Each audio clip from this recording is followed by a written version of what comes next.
evening, TheoTrade. This is Corey Rosenblum, and you're watching the Theo Nightly video for the 4th of January here in 2022. What we're going to talk about is split between the financials, which are up about 2.5% today, and the energy sector up about 3.5%, and right here, which is the technology sector XLK, or more so, this split. This is a big one. Dow is up 200 points today. Nasdaq is down 200 points. How is that possible when the Russell is flat and the S&P flat as a pancake? Massively unchanged, as Don would say. That secret comes into here because it's another sector shear or split day. So let's start right there with the market. This may have slipped a little bit of the consciousness or slipped under the radar here, but the S&P, at least the S&P futures, will pinpoint that in the SPX, which is our index product. The SPX snuck its way to a new all-time high, as did the Dow mini futures, which also snuck their way to a new all-time high. That's above 36,800. But I would certainly forgive you for not realizing that. That almost slipped my mind as well, because if you focused a little bit on the Nasdaq or focused exclusively on the Nasdaq, that's actually pulling down from the 16,600 level, and that's well beneath the prior high made in November, and that's just above 16,800. So what did this? What's up? This is the picture. This is the answer, or at least a simple answer.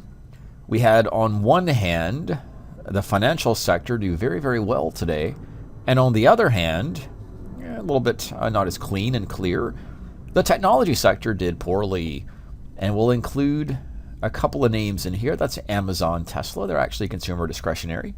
That'll play here in the XLY. But here are the names that we are familiar with. Mainly, or again, generally speaking, information technology, communication services, NVIDIA, all the others are considered tech. So these are the tech sector. These are the financial sector.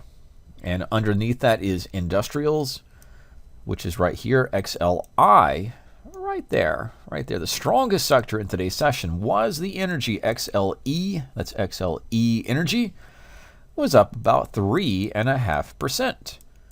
But in the grand scheme of things, how significant is that?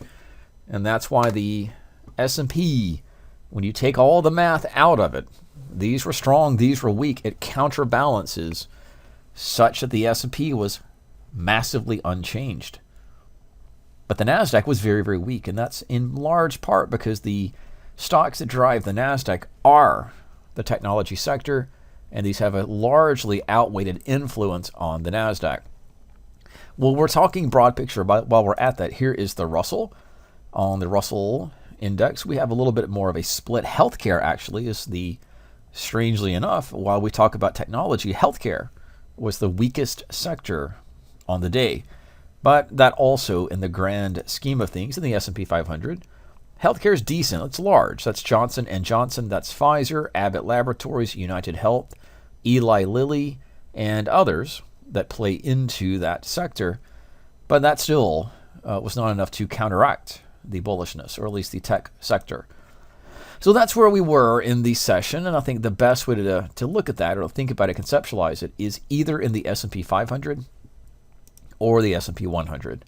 Of course, the Dow Jones, as strong as it was on the financials, energy, and generally speaking, industrials. That helped the Dow increase. So what underlied all of that, or what was the general simple answer to why we had the Nasdaq so weak? And the Dow and other indexes, for example, or other ETFs, the financial sector, we'll plot this on an intraday chart only to get a sense of what happened. So get all these indicators. Don't look at them. Just looking at the S&P futures, again, gap up, came down, more of a range session. The Dow mini futures were strong off the open and stay strong all day.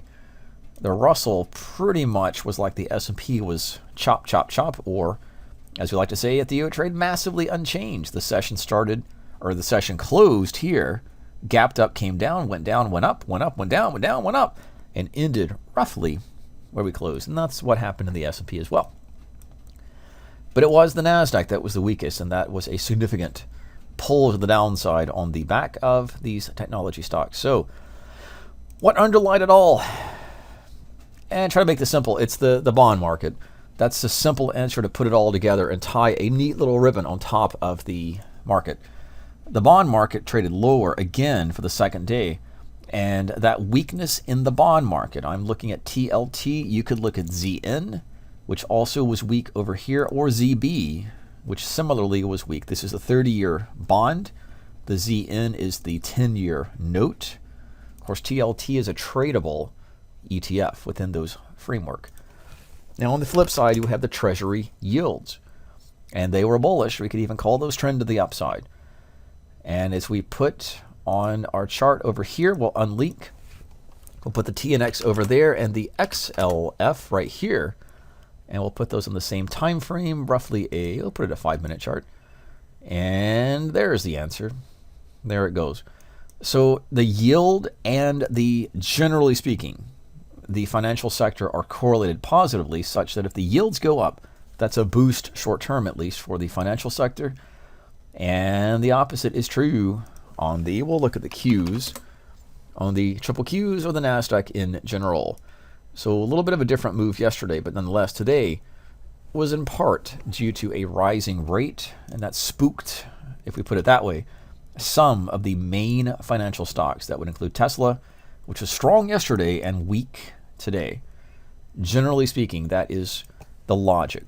So if you look broader here, if the yields, and that's the Treasury yield, goes up, that is going to boost financial stocks. That includes, we'll see some of the names in a moment, but that's XLF is a general ETF. That's right there. At the same time, and generally for the same reason, pulling down the XLK or technology, pulling it down. That's a simple answer into the mysteries of today's market, or what we like to refer to as sector shear or rotation. Rotation out of financials, or sorry, out of technology, and to an extent utilities, and into, or sorry, healthcare, and into financials, maybe energy and the like. So in that sense, we actually did get that all-time high. I think that came with very little fanfare for the stock market. But you may hear that on the newscast tonight. Stocks made new all-time highs. And while that's a true statement, again, traders here at TheoTrade, we know that that was not sustainable, and it really wasn't attainable in terms of getting in, getting out. The market more than not was a bearish trend and was split, wasn't all bullish. Now, in the scan, pulling back the curtain, this is a scan that I normally do of stocks making new 52-week highs. So to me, this scan, if you're interested, comes in as a public scan, and I'll scan the SP500, and that's just new yearly highs. Multiple ways to scan, but that's what I look at, new yearly highs. And in that sense, which stocks, we'll pull them over here. I rank them by market cap. Right there at the top is the 3 trillion. That was another headline that you may have seen today or yesterday. Apple crossed the 3 trillion market cap level, which it did, but that wasn't sustained. Again, beneath the headlines are always the truth. Yes, yes, Apple made new all-time highs. Yes, we crossed that 3 trillion mark, but it didn't stay there. But anyway, the Apple stock is at that high alongside Berkshire Hathaway. Just listing names by market cap. Coca-Cola, PepsiCo, that's right there with Coke and Pepsi.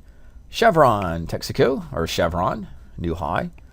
Wells Fargo is the largest market cap, at least on this list, that made a new all-time high, or 52-week high. Beneath that, we'll see McDonald's and the like. So in this scan, if you want to see additional names, you can see on the market cap sort.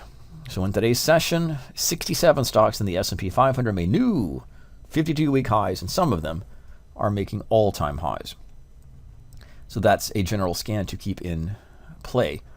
But again, that market hit those highs at the open and came down from it, peeled down, traded down, snapped down from it, rather than extending. So the headlines are a little bit, I don't want to say misleading, but they don't tell the whole story. So we will continue to watch these broad picture trends. We'll continue to watch the bond market slip to the downside. And updating from prior videos, our key reference points for the TLT are indeed 152 and about 140, 250, 143 thereabout. And that just played us what I like to call high to low, low to high. And that keeps a range in the bond market. And as we look at the bond market at the lows, keep in mind the S&P is at the high. If we get the reversal, stocks come down, bonds could go back up. That's what we'll be looking for this week and into next week in the market itself.